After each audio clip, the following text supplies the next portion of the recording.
وضو کے شروع میں بسم اللہ ضرور پڑھنی چاہیے، کیونکہ رسول اللہ صلی اللہ علیہ وسلم نے صحابہ کرام سے فرمایا بسم اللہ کہتے ہوئے وضو کرو۔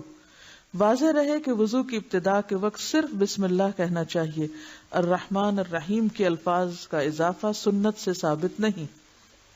نبی صلی اللہ علیہ وسلم نے فرمایا جو شخص وضو کے شروع میں اللہ کا نام نہیں لیتا اس کا وضو نہیں۔ پھر دونوں ہاتھ پونچھوں تک 3 بار دھوئیں۔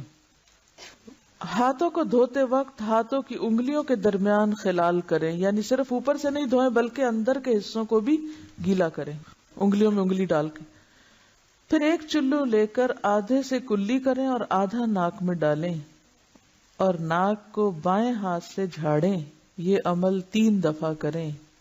پھر 3 بار منہ دھوئیں یعنی چہرہ۔ پھر ایک چلو لے کر اسے ٹھوڑی کے نیچے داخل کر کے داڑھی کا خلال کریں۔ پھر دایاں ہاتھ کوہنی تک 3 بار دھوئیں، پھر بایاں ہاتھ کوہنی تک 3 بار دھوئیں۔ ایلبو کو کہتے ہیں کونی، اور یہ جو ہڈی ہے یہ شامل ہونی چاہیے اس میں۔ پھر سر کا مسح کریں۔ دونوں ہاتھ سر کے اگلے حصے سے شروع کر کے گدی تک پیچھے لے جائیں، یعنی جہاں تک بالوں کی جڑیں ہیں۔ پھر پیچھے سے آگے اسی جگہ لے آئیں جہاں سے مسح شروع کیا تھا، یعنی جیسے خواتین کے بال لمبے ہوتے ہیں یا ان کے الجھنے کا ڈر ہوتا ہے تو آپ اس کو اس طرح کر کے بھی آہستہ آہستہ لا سکتے ہیں، ضروری نہیں کہ پورے بال پیچھے سے آگے الٹائیں۔ آپ نے سر کا 1 دفعہ مسح کیا، سر کا مسح 3 بار نہیں 1 بار، لیکن پورے سر کا مسح۔ پھر کانوں کا مسح اس طرح کریں کہ شہادت کی انگلیاں دونوں کانوں کے سوراخوں سے گزر کر کانوں کی پشت پر انگوٹھوں کے ساتھ مسح کریں۔ کانوں کا مسح اس طرح کریں کہ شہادت کی انگلیاں دونوں کانوں کے سوراخوں سے گزار کر کانوں کی پشت پر انگوٹھوں کے ساتھ مسح کریں، انگوٹھے پیچھے اور شہادت کی انگلی سوراخوں کے اندر۔ پھر دایاں پاؤں ٹخنوں تک 3 بار دھوئیں اور بایاں پاؤں بھی ٹخنوں تک 3 بار دھوئیں، یعنی اگر آپ ٹیپ کے آگے بھی دھو رہے ہیں تو اس کو 3 دفعہ پاؤں کو ہلا لیں، اور اگر آپ پانی ہاتھ سے ڈال کے کر رہے ہیں تو 3 چلو ڈال لیں۔ جب وضو کریں تو ہاتھ اور پاؤں کی انگلیوں کا خلال کریں، یعنی پاؤں کی انگلیوں کے اندر بھی انگلی ڈالیں، چھوٹی انگلی۔ چھٹی حدیث رسول اللہ صلی اللہ علیہ وسلم سے صحیح بخاری میں ہے کہ اعضائے وضو کا 1 بار دھونا بھی ثابت ہے، 2 بار دھونا بھی، اور 3 بار دھونا۔ قرآن پاک میں تو 1 دفعہ کا ذکر آیا ہے، لیکن احادیث میں 3 تک بھی ثابت ہے، 3 دفعہ بھی دھویا جا سکتا ہے۔ اب 3 دفعہ بھی دھویا جا سکتا ہے۔ اب کچھ احادیث وضو میں احتیاط سے متعلق، یہ بہت امپورٹنٹ احادیث ہے۔ پہلی حدیث صحیح مسلم سے کہ مکہ سے مدینہ شریف کی طرف جاتے ہوئے آپ صلی اللہ علیہ وسلم نے راستے میں ایک جگہ پڑاؤ کیا تو صحابہ کرام علیہم رضوان نے وضو کیا عصر کی نماز ادا کرنے کے لیے۔ تو کچھ صحابہ نے تیزی میں وضو کیا اور ان کی ایڑیاں جو ہیں وہ چمکتی ہوئی نظر آ رہی تھی، تو آپ صلی اللہ علیہ وسلم نے فرمایا کہ بے شک ایڑیوں کو خشک رہنے کی وجہ سے عذاب دیا جائے گا، وضو احتیاط کے ساتھ کیا کرو۔ تو اس سے بھی یہ بات پتہ چل گئی کہ وضو میں پاؤں کا دھونا ہی ضروری ہے، اور اس میں ایڑیوں کی خصوصاً سخت جگہ ہوتی ہے، سردیوں کے موسم میں اس کو صحیح طریقے سے ملنا چاہیے۔ دوسری حدیث جامعہ ترمذی اور سنن ابن ماجہ میں ہے کہ آپ صلی اللہ علیہ وسلم نے فرمایا کہ جب کبھی بھی تم وضو کرو تو اپنے ہاتھ اور پاؤں کی انگلیوں کا خلال بھی کرو۔ ہاتھ جب دھوئیں گے تو ہاتھ کی انگلیوں کا خلال کریں گے، اور جب پاؤں دھوئیں گے تو پاؤں کی انگلیوں کا بھی خلال کریں گے۔ اب احتیاط کا مطلب یہاں پر میں ایک چیز بتا دوں کہ یہ وضو کرتے ہوئے احتیاط کا مطلب اسراف بھی نہیں ہونا چاہیے اور کنجوسی بھی نہیں ہونی چاہیے، کیونکہ صحیح حدیث ہے، بخاری اور مسلم کی متفق علیہ حدیث ہے کہ آپ صلی اللہ علیہ وسلم 1 مد پانی سے وضو فرما لیا کرتے تھے، 600 گرام، یعنی آپ کی جو 1.5 لیٹر کی بوتل ہے اس کو آدھا کر لیں، اس سے آپ صلی اللہ علیہ وسلم وضو فرما لیا کرتے تھے۔ جامعہ ترمذی، سنن ابی داؤد اور سنن ابن ماجہ میں حدیث ہے، یہ تیسری حدیث، کہ آپ صلی اللہ علیہ وسلم اپنے ہاتھ کی چھوٹی انگلی کے ساتھ پاؤں کی انگلیوں کا خلال فرمایا کرتے تھے اور پاؤں کی انگلیوں کو دھویا کرتے تھے۔ 5ویں حدیث جامعہ ترمذی، سنن نسائی اور سنن ابن ماجہ کی ہے کہ آپ صلی اللہ علیہ وسلم جب سر کا مسح فرماتے تو شہادت کی انگلی سے کانوں کے اندر کا بھی مسح فرماتے، یہ کان بھی چونکہ سر کے اندر ہی داخل ہے، قرآن پاک میں ذکر نہیں، لیکن یہ کان سر کے اندر ہی داخل ہوتے ہیں، اس لیے اس کا مسح بھی ہوگا اس طریقے سے. اور انگوٹھوں کے ذریعے کان کی پشت کا مسح فرماتے ہیں. لیکن یہ جو گردن کا مسح ہے یہ کسی ضعیف حدیث سے بھی ثابت نہیں ہے. اور مزے کی بات ہے فقہ حنفی کی جو اردو میں معتبر ترین کتاب ہے 27 سال میں مفتی امجد علی صاحب نے لکھی بہار شریعت، اس میں بھی لکھا ہوا ہے کہ گردن کا مسح مستحب ہے. ان کی بھی جرت نہیں ہوئی کہ اس کو سنت لکھیں، لہذا گردن کا مسح کوئی ثابت نہیں، مستحب بھی انہوں نے اپنے بزرگوں کی وجہ سے لکھ دیا. قرآن اور حدیث کے اندر کہیں بھی ثابت نہیں کہ نبی صلی اللہ علیہ وسلم نے گردن کا کبھی مسح کیا ہو. تو یہ بہت امپورٹنٹ بات ہی میں نے بتا دی. گردن کا مسح نہیں، سر پورے کا مسح، یوں آگے سے پیچھے اور پیچھے سے آگے اور یوں، بس یہ ہے، دیٹس آل. اچھا بھائی جلدی سے ان کا جو اصل سوال تو رہ گیا وضو کا طریقہ. سنتیں دیکھ لی، اب پورا وضو دیکھ لیتے ہیں ایک ساتھ تاکہ دونوں کلب ہو جاتے، دونوں باتیں مل جاتی، فرائض سنت ہے. اب دونوں کو میں فرض کیا ہے سنت کیا الگ نہیں کروں گا، اب دونوں کو ایک ساتھ رکھوں گا، جو کہ علی بن ابی طالب رضی اللہ عنہ کی ایک مکمل روایت ہے جس میں آپ نے پورا وضو کا طریقہ نبی اکرم صلی اللہ علیہ وسلم نے جیسا کیا تھا وہ بتایا، ٹھیک ہے. اور اس کے بعد عثمان ابن عفان رضی اللہ عنہ کی ایک روایت ہے جو ابو داؤد کی ہے بھی، تو ان میں آپ دونوں صحابیوں سے مکمل طور سے وضو کا طریقہ آتا ہے. آئیے ہم دیکھتے ہیں نبی اکرم صلی اللہ علیہ وسلم کا وضو یہ ہوتا اور وضو کا طریقہ یہ. میں اب تمام چیزیں ملا کر کہ سب سے پہلے آپ اپنے ہاتھوں کو 3 بار دھوئیں گے. اب نیند میں سے کوئی خاص اٹھا تو پہلے 3 بار دھوئیں گا، وہ ایک الگ چیز ہے، ٹھیک. اور پھر مسواک کر لیں گا. وضو کی پہلے کی چیزیں ہیں یہ کہ وضو بالکل میں خاص وضو بتا رہا ہوں، تو مسواک وہ سب پارٹ ہے اس کا، لیکن وہ تو آپ سمجھ گئے، وہ آپ کو الگ سے کرنا. اب وضو کی بات کر رہے ہیں ہم صرف.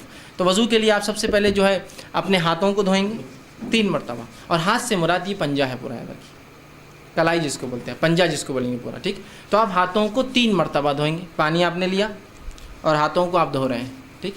ہاتھوں کو آپ نے 3 مرتبہ، ایک بار پانی لیا اس کو دھویا، دوسری بار پانی لیا پھر دھویا، اور تیسری بار پانی لیا. نل چالو ہے تو نل کے نیچے رکھیے اور ہاتھ دھوئیے، چونکہ لینے میں الگ مسئلہ ہے، پانی گر رہا ہے تو بہت سہولت ہوتی ہے، پانی کا نل کھولیے اور اس میں آپ اس کو آسانی سے وہ کر سکتے. 3 مرتبہ آپ نے ہاتھوں کو دھویا، ٹھیک، 3 مرتبہ، ٹھیک.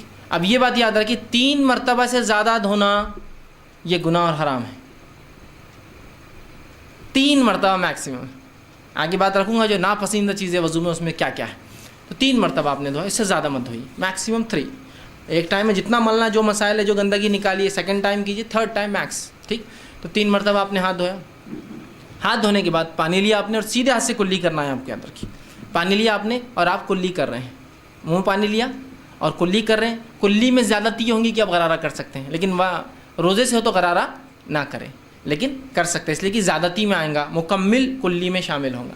پانی لیا یا چاہے تو غرارہ کرا اور پانی کو تھوک دیا. ایک بار فرض کم از کم 3 بار زیادہ سے زیادہ، ٹھیک ہے. دوسری بار لیا کلی کی، چاہے تو غرارہ کیا یا ایک بار غرارہ کیا، 2 بار کلی کی، جیسا آپ کو بہتر لگے تاکہ زیادہ سے زیادہ منہ صاف ہو آپ کا. تو آپ نے کلی کی اور پانی کو تھوک دیا، یہ ہوا 3 مرتبہ. اس کے بعد آپ نے پانی لیا اور ناک میں پانی آپ چڑھائیں گے. ناک میں پانی لے کے ناک کو صاف کریں گے 3 بار، ایک بار کم از کم 3 بار زیادہ زیادہ. ناک میں پانی لیا اور ناک کو جھاڑا صاف کیا، پھر پانی لیا 3 بار. اس کے بعد پانی لیا اور چہرے کو آپ دھوئیں گے. چہرہ ہوتا ہے سر کے بالوں، پیشانی کے بالوں سے لے کر تھوڑی گلے سے اوپر کا حصہ، یہ کان سے یہ کان. پانی لیا اور آپ اس کو دھو رہے ہیں، پانی لیا اور دھو رہے ہیں. جب آپ پانی چہرے پہ مارے تو آنکھ وہ سب انکلوڈ کر لے اس کے اندر، ٹھیک. اور آپ اس کو دھو رہے ہیں 1 بار 2 بار اور تیسری بار میکسیمم، ٹھیک. اس کے بعد جو ہے آپ پھر جو ہاتھ دھوئیں گے. ہاتھ کے لیے پہلے سیدھا ہاتھ شروع کریں گے. سیدھا ہاتھ پہ پانی لیا آپ نے اور اس کو پانی اگر کوئی چیز میں سے اٹھا رہے، برتن یا مرتبان میں سے، تو اٹھا کر آپ ڈالیں گے اور پھر اس کو ملیں گے. اگر نل چالو ہے تو آپ نل کے نیچے ہاتھ ڈالیں گے اور اس کو ملیں گے، ٹھیک. تو یہ پورا آپ نے یوں لیا اور یہ مل لیا 1 بار. یا آپ نل چالو تو نل میں بھی آپ سیدھا ڈالنے کے بدلے ایسا لے کر اس کو آرام سے مل سکتے ہیں نل بند کر کے. 1 بار 2 بار میکسیمم 3 ٹائمس، ٹھیک. اس کے بعد پھر الٹے ہاتھ آپ شروع کریں گے الٹے ہاتھ کا، اور اسی دوران اس کا خلال بھی کر لے سکتے آپ چاہے تو، ٹھیک. اس کو دھوئیں گے، ٹھیک. یہ ہوا دوسرا ہاتھ. اس کے بعد آپ پانی لیں گے اور پانی لے کر مسح کریں گے. مسح کے لیے آپ پیشانی کے جو بال شروع ہوتے ہیں وہاں سے جہاں تک ہم نے چہرہ دھویا تھا اس کے اوپر کا حصہ، بالوں سے پیچھے جائیں گے گدی تک اور پیچھے سے واپس آئیں گے. خواتین جو ہے چونکہ ان کی گردن کھلی نہیں ہوتی تو پیچھے جائیں گی گردن تک اور گردن سے واپس آ جائیں گی. مرد گردن تک جا کر پورا واپس آئیں گے، ٹھیک. واپس آئے اور اسی اسٹروک میں ایک ہی اس کے اندر جا کے آپ آئیں گے. اس میں پھر آپ کان کا خلال، دونوں کان میں انگلیاں ڈالی. اندر کے لیے یہ انگلی استعمال کریں گے شہادت کی، اور باہر کے لیے دونوں انگوٹھے. ایک ہی اس میں دونوں کام کر رہے ہیں. ٹھیک ہے. تو سر کا مسح کے ساتھ ہی یہ ہوگا. نبی اکرم صلی اللہ علیہ وسلم سے الگ سے پانی لینا اس معاملے میں ثابت نہیں, لیکن علماء کہتے ہیں اگر سوکھ جائے مکمل اور پانی بچا ہی نہ ہو تو الگ بات ہے, آپ لے لیں, لیکن عموماً آپ ایسا کر کے ایک کریں. ہو گئے کان. اب کانوں کے بعد آپ کو جو ہے پیر پر آنا ہے آپ کی, اور پیر آپ پہلے سیدھا پیر دھوئیں گے. ٹخنوں کے پیچھے کا حصہ خاص طور سے یاد رکھیے سوکھا رہ جاتا ہے. آپ نے ایک صحابی کو دیکھا اور کہا احتیاط کیا کرو, یہ سوکھا رہ جاتا ہے. ٹخنوں کا پیچھے کا, سیدھے ہاتھ کے ایکسٹریم رائٹ, پیر کے پیچھے کے ایکسٹریم رائٹ کا, اور الٹے پیر کے پیچھے کے ایکسٹریم لیفٹ کا سوکھا رہ جاتا ہے. تو اس کو اچھے سے آپ وہ کریں گے. ٹخنوں تک, ٹخنے مطلب انکلوڈ پورا اس کو دھوئیں گے, اور الٹے ہاتھ سے خلال انگلیوں کو پیروں کے بیچ میں صاف کریں گے, خلال کریں گے. تو یہ ہوا وضو. یاد رکھیے ایک بار کم از کم دھوئیں گے, 3 بار زیادہ دھوئیں گے. پانی کا کم سے کم استعمال کریں گے, ٹھیک ہے, اس لیے کہ پانی کو زیادہ بہانا, اس کی زیادتی, اس کو اسراف کرنا شریعت نے جو ہے اس بات کو بالکل جو ہے پسند نہیں کیا ہے. یاد رکھیے. اسی طرح ایک غلط فہمی جو ہوتی ہے وہ یہ ہے کہ ہم لوگ جب مسح کرتے ہیں سر کا تو مختلف علاقوں میں مختلف مسح کے طریقے ہوتے ہیں. کچھ جگہ مسح کا طریقہ اس طرح سے ہوتا ہے کہ ایک آدمی مسح کرتا ہے,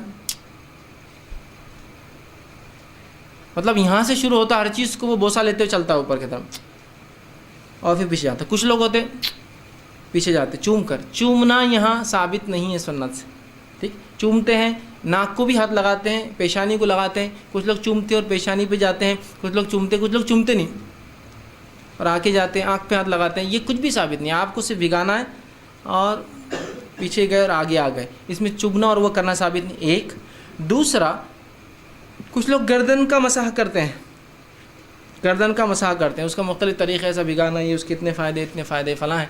گردن کا مسح کسی صحیح روایت سے ثابت نہیں ہے.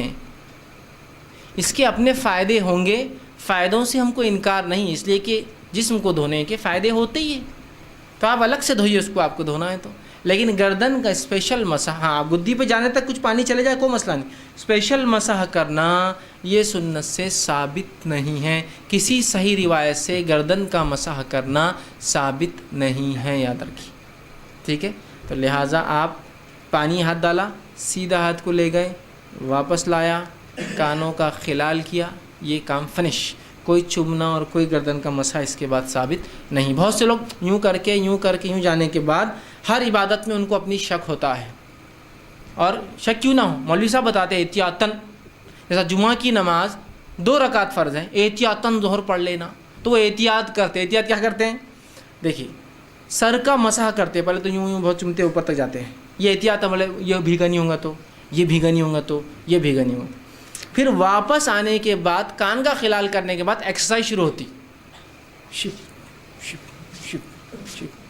کچھ تو بھی ایسا بہت دیر تک یوں کرتے. کیوں؟ بولے احتیاطاً یہ سوکھا رہ گیا ہوں گا تو, احتیاطاً یہ سوکھا رہ گیا, احتیاطاً یہ سوکھا رہ گیا, احتیاطاً. ارے پہلے 3 بار دھو لیا نا بیوقوف آدمی, اب کیا احتیاط پھر سے؟ پھر تو احتیاطاً فجر کی 2 پڑھ کے پھر 2 پڑھ, پھر ظہر کی 4 پڑھ کے پھر 4 پڑھ, زکوٰۃ دینے کے بعد ڈبل زکوٰۃ دے احتیاطاً, پہلی قبول نہیں ہوں گی تو, حج کرنے کے بعد پھر ایک حج کرے تھے. احتیاط مطلب امت کو ہر چیز میں شک میں ڈال دیا. یہ احتیاطاً کیوں؟ 3 بار تم دھو چکے ہو نا پہلے اتنی احتیاط سے, اب کیا احتیاط کی ضرورت ہے؟ تو مسح کرنے کے بعد ایسا بیٹھ جاتے, اور بالکل ایک وہ طریقہ رہتا, اس کے لیے اس وقت کلاسز لگانا پڑیں گی. یا کوئی آدمی دور سے دیکھے, اگر چائنیز یا ملے اوریجن کا ہو تو اس نے سمجھے کچھ تو بھی, یہ تو کراٹے کی ایکسرسائز بھی کر لیتے ہیں اپنی عبادت میں, ان کے کراٹے وراٹے شامل, کیوں تو وہ اتنے ایک دم ٹیکٹفلی ہوتا ہے, بالکل یوں ایسا ایک دم بالکل ٹیکٹفلی چلتا ہے. تو آپ خالی دیکھنا اس کو کیا چل رہا ہے اس کا, اور اگر اپن نہیں کرے تو بعض والا اپنے کو دیکھتا, کون آگے بولتا تم ایسے کیوں نہیں کر رہے, پہلے تو گردن چھوڑ دیے اور پھر وہ ایکسرسائز بھی نہیں کر رہے, کھڑے تھے, ٹھیک.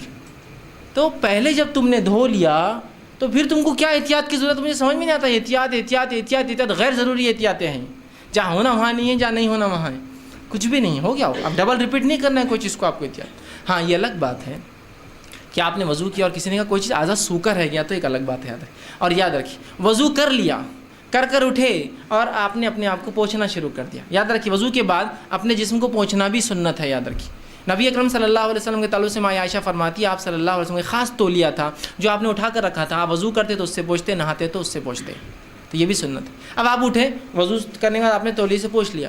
اب پوچھنے کے بعد کسی نے کہا پنڈلی سوکھی رہ گئی تھی, اوہو, تو اب کیا کریں گے آپ؟ اب آپ کو پورا وضو کرنا پڑے گا, اس لیے کہ آپ نے کچھ اعضاء کو سکھا لیا تھا.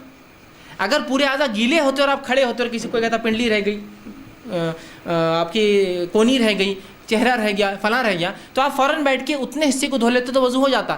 لیکن اگر وہ سوکھا رہ گیا, آپ اٹھ گئے اور ایک بھی اعضا سوکھ گیا, تو اس کے بعد آپ کو پھر سے وضو کرنا ہوگا. آپ سمجھے ایک صحیح روایت ثابت ابو داؤد کی روایت ہے, ایک صحابی اٹھے جن کے پنڈلی کے بارے میں آتا, دیکھیے وہ پنڈلی نہیں ہے, جو ٹخنے کے پیچھے کا حصہ ہوتا ہے, وہاں ناخن کے برابر ایک حصہ سوکھا تھا. جب آپ کو ان کو بتایا گیا تو آپ صلی اللہ علیہ وسلم فرمایا وضو پھر سے کر, کیونکہ ان کے اعضا سوکھ چکے تھے اتنے. چونکہ کیا ہوتا ہے جب آپ دیکھیے دھوئیں گے, ایک آدمی کام دھندے بزنس سے آیا, کام کاج سے آیا اور دھویا, اور جو حصہ نہیں دھلانا وہ بالکل وائٹ الگ چمکتا ہے, اور جب دھل گیا اس کا کلر چینج ہو جاتا ہے, تو کوئی پہچان سکتا ہے اس نے کوئی نہیں برابر نہیں دھویا.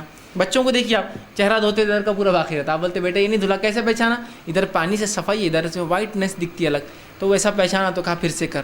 لیکن گیلے میں ہے تو خالی آپ جا کے گیلا کر لیجیے, گیلے میں مطلب اٹھے آپ اور کسی نے کہا بھائی صاحب تو آپ دھو لیجیے, سوکھ گیا تو پھر سے آپ کو وضو دوبارہ دہرانا ہو.